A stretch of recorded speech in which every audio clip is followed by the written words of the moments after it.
قاری محمد طیب قاسمی کے YouTube channel کو سبسکرائب کیجئے اور امن کے پیغام کو پھیلانے میں ہماری مدد کیجئے اور نیچے دیے گئے ہوئے بیل آئیکن کو کلک کریں تاکہ ہر آنے والی نئی ویڈیو آپ کو براہ راست مل سکے۔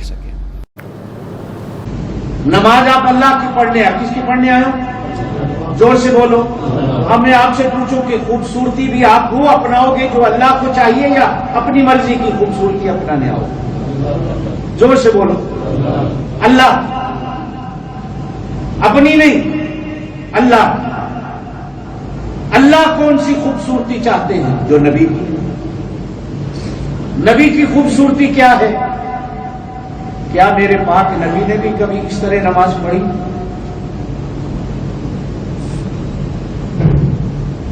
بنیان کے بغیر، قمیض کے بغیر، دھوتی کے بغیر، ٹوپی کے بغیر، پگڑی کے بغیر؟ زینت تو وہی ہوگی جو نبی کی زینت ہوگی، خوبصورتی وہی ہوگی جو نماز کے وقت نبی نے اختیار کی، آپ کی نہیں۔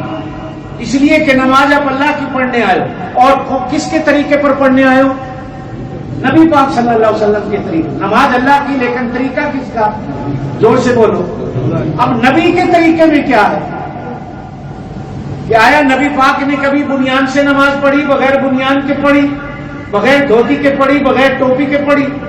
آپ اپنے مسئلے اپنی جگہ رکھیے۔ زینت وہ اختیار کرنی ہے جو نبی نے اختیار کی۔ میرے پاک نبی صلی اللہ علیہ وسلم نے اپنی پوری زندگی میں ایک بار ننگے سر نماز پڑھی۔ کتنی بار؟ کپڑا نہیں، آپ کے پاس بھی نہیں، بسم اللہ، مجبوری ہے آپ پڑھیں ایک بار۔ لیکن کپڑا ہوتے ہوئے، طاقت ہوتے ہوئے، قدرت ہوتے ہوئے، پیسہ ہوتے ہوئے آپ اگر ننگے سر پڑھتے ہیں تو پھر آپ نے نبی کی زینت کو اختیار نہیں کیا۔ جب ساری سنتیں نماز میں نبی والی رکھ رہے ہو تو زینت بھی نبی والی۔ کبھی نبی پاک کی زندگی پڑھو، کیا حضور نے یہاں تک بازو سے نماز پڑھی؟ کیا حضور نے کبھی ننگے سر پڑھی؟ کیا حضور نے یہ جو ٹوپیاں مسجدوں میں گندی سی رکھی ہوئی ہوتی ہیں، کیا ان ٹوپیوں کو بھی پہن کر آپ نے نماز پڑھی؟ بلکہ آپ صلی اللہ علیہ وسلم نے تو ہمیشہ ٹوپی کے اوپر پگڑی رکھی، نہیں ملی پگڑی تو ٹوپی سے بھی پڑھی نماز۔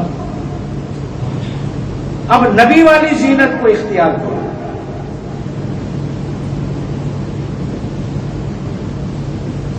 آپ دنیا کے کسی بڑے سے بڑے آدمی کے پاس ننگے سر اور یہ شرٹیں اور جینس کی پینٹیں پہن کے نہیں جاتے۔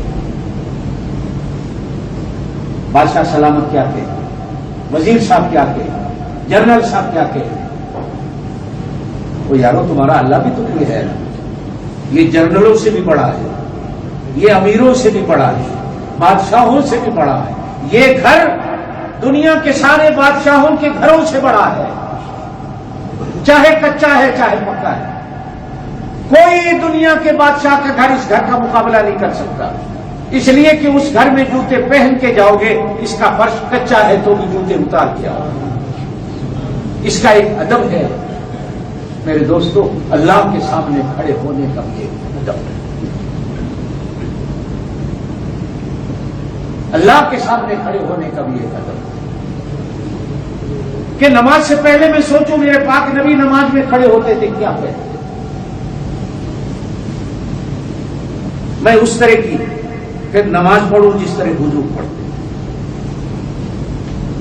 اب شوق کا معنی سمجھ آیا کہ شرم و حیا۔ اب اسی پر ایک اور بات کر دو، توجہ میری طرف رکھیں۔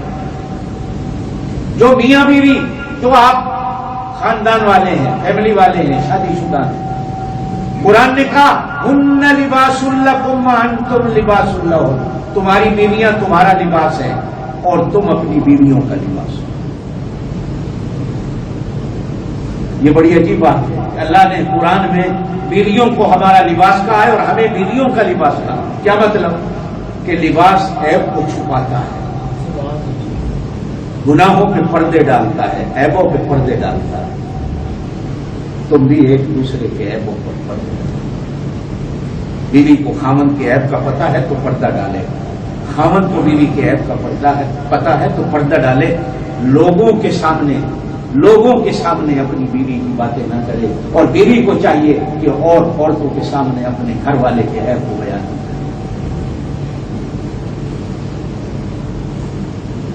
میاں بیوی کا کیا رشتہ ہے یہ پرائے لوگوں سے آپ بیان کریں گے؟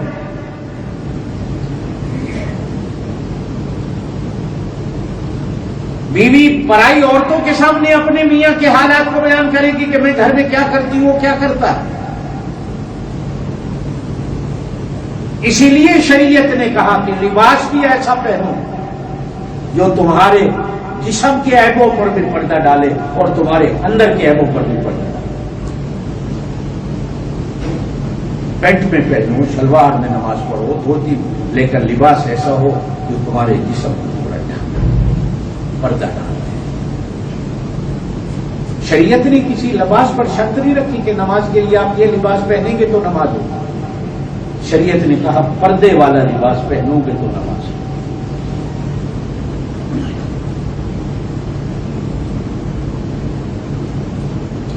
حضرت آمنہ فرماتی ہیں کہ میرا نور نظر جب پیدا ہوا، میرے گھر کے دینے میں اس وقت تیل نہیں تھا، کمرے میں اندھیرا تھا. حضرت عبد الرحمن بن عوف کی اماں حضرت شفا بھاگی، دیا جلا ہوا، دایا تھی، لیکن اسے کیا پتا تھا کہ یہ پیدا ہوتے ہی ایسا ہوا کہ پورا کمرہ نور سے روشن ہو. دیوا جلانے کی ضرورت ہی نہیں. فرماتی ہے مجھے ایسا لگا کہ جیسے آسمان کے ستارے جھک کر آ کر سلامی کرنے آ. حضرت آمنہ فرماتی ہے کہ اچانک میں نے دیکھا کہ اللہ پاک نے ساری زمین کے پردے میرے سامنے سے ہٹا دیے. میں نے ملک شام کو دیکھا، میں نے کسرا کے تخت پہ کنگروں کو گرتے ہوئے دیکھا، میں نے ایران دیکھا اور ایران میں آگ کا جلتا ہوا وہ آگ کی پوجا کرنے والوں کے کڑا کو بوجھتے ہوئے دیکھا، اور میں نے اچانک دیکھا کہ میرے گھر میں وہ غیب کی عورتیں آ گئی.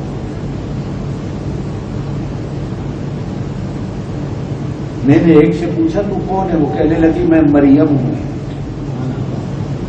دوسرے سے پوچھا تو کون ہے؟ کہنے لگی میں آسیہ ہوں. یہ تمہارے ساتھ کون ہے؟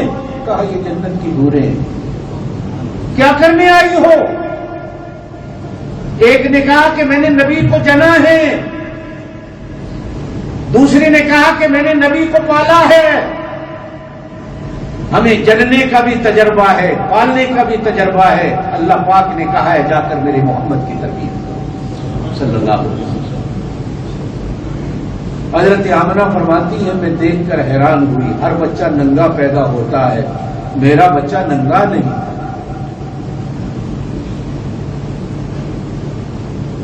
شرم و حیا کی جگہ پردے میں ڈھکی. فرماتی ہے نہلانے کی ضرورت ہی نہیں پڑی. سرما ڈلا ہوا تھا، تیل لگا ہوا تھا کہ جیسے کسی نے وہیں سے نہلا دھلا کے بھیج دیا. آپ نے تو پڑھا نہیں، جب حضور پاک صلی اللہ علیہ وسلم کا وصال ہوا نا، آپ کو غسل دیا جانے لگا تو حضرت علی فرماتے میں نے حضرت علی کہتے میں نے حضور پاک صلی اللہ علیہ وسلم کی قمیض اتارنے کی کوشش کی، غیب سے آواز آئی میرے نبی کو بے پردہ نہیں کرنا. دنیا کے ہر انسان کو موت کے بعد نہ آتے وقت کپڑے اتارنے پڑتے ہیں، لیکن میرا نبی پیدا ہوا تو میں نے اس وقت بھی شرم و حیا کی حفاظت کی. آج میرا نبی وصال فرما گیا، میں نے اپنے نبی کی اس وقت بھی پردہ شرم و حیا کو محفوظ رکھنا ہے. نہ فرماتی ہے دنیا میں جو بچہ آیا دایا کو ناک کاٹنے کی ضرورت پڑتی ہے، میرا بیٹا پیدا ہوا معلوم ہوا ناک پہلے ہی کٹی ہوئی آئی.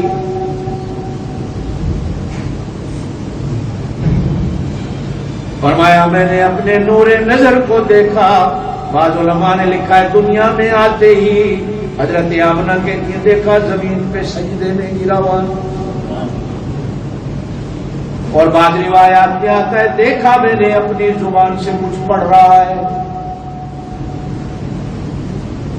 اب جب میں نے کان لگا کر سنا کہ میرا معصوم کیا پڑھ رہا ہے، کانوں میں آواز آئی اشہد ان لا الہ الا اللہ. حضرت شفا نے گود میں